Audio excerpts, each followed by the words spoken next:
Nelayan di pesisir perairan Banyuasin, khususnya nelayan kapal kecil, dihimbau untuk waspada pada angin musim barat karena kondisi cuaca kerap tidak bersahabat hingga Maret mendatang.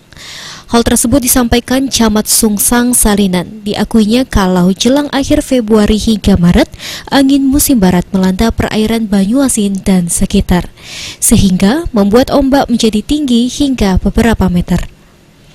Selain ombak yang tinggi, biasanya disertai angin yang cukup kencang, tentunya akan mengganggu kapal nelayan, terutama berukuran kecil untuk melaut.